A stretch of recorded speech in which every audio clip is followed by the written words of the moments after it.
እንዴት ናችሁ ቤተሰብ? ደህና ናችሁልኝ? እኔ ጋር ሁሉ ሰላም። ኧረ ጠፋሁ። እንዴት ናችሁ? ስራ፣ ቆይታ፣ መግባት፣ ማውጣት ሁሉ ሰላም ነው? እኔ ጋር ሁሉ አማን ነው። ፈጣሪ የተመሰገነ ይሁን። እናንተ ጋር ቆይታ፣ ስራ ሁሉ ሰላም ነው? እኔ ጋር ሁሉ ሰላም ነው። ፈጣሪ የተመሰገነ ይሁን። ዛሬማ መኪና ውስጥ ቁጭ ብዬ ነው ቪዲዮ እየቀረጽኩ ያለሁት ማለት ነው። እና ውይ የሆነ ኢቷ ቤት ነበር፣ ግን ከባድ ነው። ልጆች እግዚአብሔርን ሁለት ቦታ ይዘው የሚሄዱት ልጆች ማለት ነው። እግዚአብሔርን በጣም ተቆጥታችሁ ነው የምትኖሩት። እግዚአብሔርን ነው ምላችሁ ማለት ነው። በጣም ማለት ነው ከምላችሁ በላይ በጣም የምር ይጎዳልና በጣም ነው እግዚአብሔርን ከባድ ነው። ለእኔ ችግር የለብኝም፣ ግን ቢሆንም አሁን ያለ ብር ምናምን ሁለት ቤት የሚያሰሩ ልጆች አሉ፣ አሰሪዎቻችን። ያ ደግሞ እኛን ይጎዳናል፣ ለእኛ ጥሩ አይደለም በጣም ማለት ነው። እንደሱ ደግሞ አያስቡም ለኛ። እኛ የእነሱን ቤት እንዳለ አንስተን ጭንቅላታችን ላይ ይዘን ብንቀመጥም እነሱ ምንም አይሉ። ለእነሱ እንደውም ደስታቸው ነው። እና ራሳቸውን ጠብቁ የምር ልጆች። እና ትላንትና ምን እንደተፈጠረ ታውቃላችሁ? ኢቷ ቤት እያለን እኔ ስራ ላይ ነበርኩና የሆነ ስራ እየሰራው ነበር፣ እቃ ምናምን እያጠብኩ ነበር ማለት ነው። ለካ ማብራቱ ኮንታት ፋጥሯል ማጅላ ውስጥ ማለት ነው። እና ኮንታት ሆኗል ማብራቱ። እና እኔ አላወኩም። ዝም ብሎ ጠው ይላል ማለት ነው፣ ከእግሬ ስር ማለት ነው። እና እኔ ያጠገቡ ላይ ነው ያለሁት። ፈጣሪ ደግሞ ይጠብቀናል እኮ ወይ እኛን የሚጠብቅ አምላክ አይተኛም፣ አያንቀላፋም። በቃ እኛን ይጠብቀናል ከክፉ ነገር። እኛ የወጣነው አላማ እሱ ያውቃል። የምር ከክፉ ነገር ሁሉ እሱ ይጠብቀናል። እግዚአብሔርን እኔን እየጠበቀኝ አምላክ እናንተንም ይጠብቃችሁ። የምር በተለይ ስግደት ላይ ያላችሁ እህቶች ወንድሞቼ፣ ፈጣሪ አምላክ በሰላም ወደ ሀገራችን እንድመለስ ጸሎቴ ነው ምኞትም ነው። እና እንደዛ ስለው ምን አለችኝ?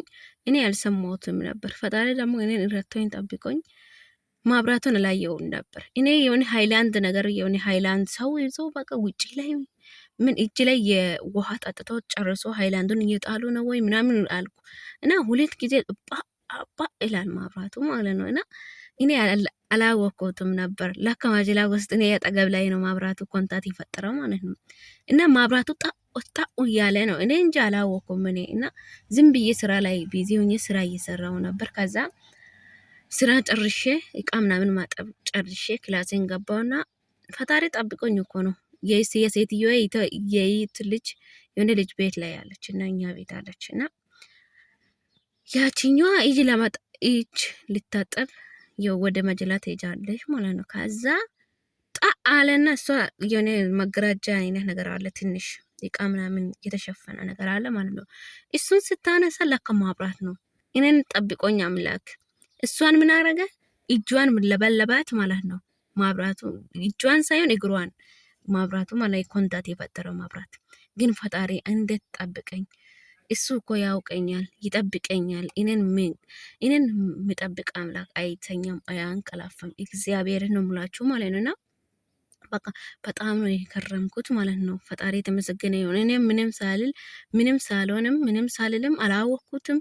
እኔ ደግሞ ፈጣሪ ጠብቆኛል እና እኔን የጠበቀኝ አምላክ እናንተንም ይጠብቃችሁ የምር።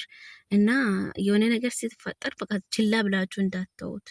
የምር ጠንቅቃችሁ ራሳችሁን ይሁት አስቡ። ምንድነው ይሄ ብላችሁ አስቡ። እኔ ትላንትና ስራ ላይ ቢዚ ሆኜ ማለት ነው ስራንም ምንም አላወቅኩትም ነበር።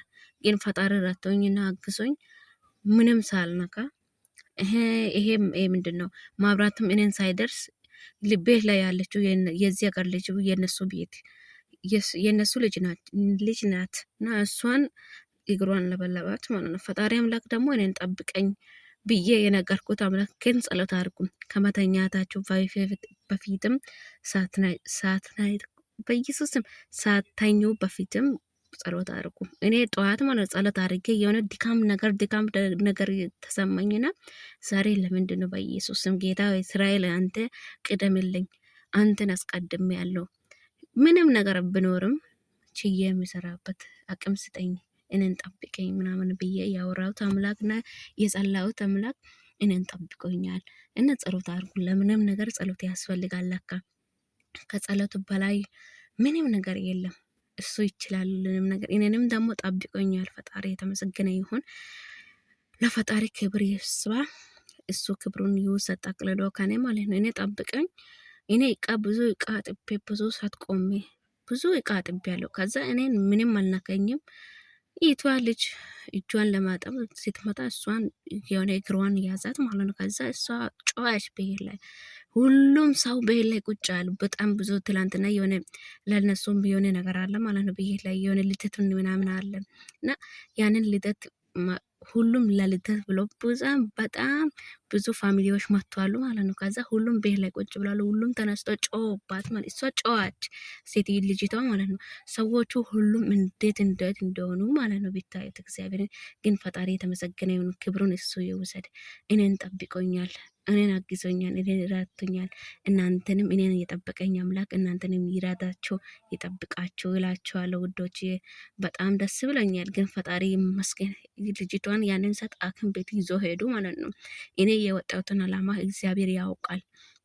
እኔ ለምን እንደወጣሁት እናት፣ አባት፣ ባል፣ ልጅ ሁሉንም ትቼ ለምን እንደወጣሁት ፈጣሪ አምላክ ያውቃል። ለዝራዬ እንደ ማንኛውም ሰው ሰርቼ ለወጣለሁ። እንደ ማንኛውም ሰው ትልቅ ደረጃ እደርሳለሁ ብዬ የወጣሁት አምላክ ለሱ ነግሬ የወጣሁት አምላክ ደግሞ እኔን አልጣለኝም እና ያንን ሰዓት እኔ ቢሆን ምን ይሆን ነበር የምር እና ማታ በጣም ነው ያለቀስኩት፣ ጸሎት እያረኩ ማለት ነው። እግዚአብሔርን ይሄ ወሬ እንዳይመስላችሁ የምር እና በጣም ነው የደነገጥኩት ማለት ነው። እኔ እኮ መጀመሪያም ሰምቼ ነበር ያንን ሰዓት ቶሎ ብሎ ልጅቷን ሐኪም ቤት ይዞ ሄዱ ማለት ነው። እኔ ቢሆን ማን አለኝ ሰው ወገን ላይ ሐኪም ቤት በእርግጥ ሐኪም ቤት ሰዎቹ ጥሩ ስለሆኑ ሐኪም ቤት ሊወስዱ ይችላል። ግን ቢወስዱም ገና በያንን ህመም ሂጄ ያንን ህመም ተሸክሜ ገና ስራ ሰራለሁ በእርግጥ እና ግን ፈጣሪ ረቶ እኔን ጠብቆኛል። የምር ፈጣሪ ይመስገን፣ እሱ የተመሰገነ ይሁን እና ለአንዳንድ ቶቻችን ይህ ትምህርት ይሆናል ብዬ አስባለሁኝ እና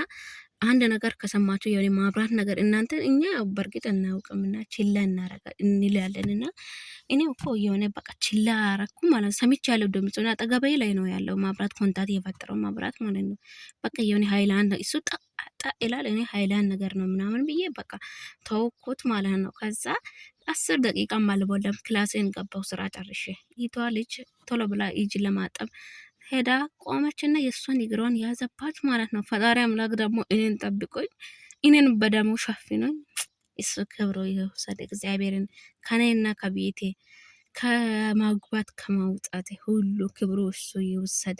ክብሩ ለሱ ይሁን። ፈጣሪ የተመሰገነ ይሁን። እኔ ምንም አልሆንኩም። ልጅቷ ደግሞ ሐኪም ቤት ወሰዷት ማለት ነው። እግዚአብሔርን በጣም ለእነሱም አልነገርኳችሁም እና መጀመሪያ ሰምተሽ ለምን አልነገርሽም ምናምን ይላሉ ብዬ ፈራውና ለእነሱም አላወራሁትም። እንደዛ ነው ብዬ ይሄ መጀመሪያ እኔም ሰምቻለሁ ምናምን ብዬ አልነገርኳትም ለሴትዮዋም ማለት ነው። አንቺ አይተሻል ሰምተሻል ወይ ምናምን ብላ ሴትዮዋ ጠየቀችም ማለት ነው። እኔን መታ ማለት ነው። አይ አልሰማሁትም፣ ምንም የለኝም፣ ምን ያልሰማሁትም የምንም ድምጽ የለም፣ አሁን ነው የተፈጠረው ምናምን ብዬ አወሯት ማለት ነው። መጀመሪያ እኔ ምንም የሚያውቅ ሰው ቢሆን ማለት ነው አንዳንድ ልጆች አሉ ቶሎ ብሎ የሚያወሩ ልጆች ማለት ነው። እና ቶሎ ብላችሁ ደግሞ ለነሱ የሰማችሁን ነገር እንዳታወሩ የምር ኢቶቼ እና ጥሩ አይደለም። መጀመሪያ እኔ ሰምቼ ነበር በቃ ችላ ብያለሁ። እነሱ ፕላስቲክ ነገር ታውቃላችሁ አንድ ቦታ ላይ ይጠቅማሉ ማለት ነው። ቻው፣ ወዳቸዋለሁ።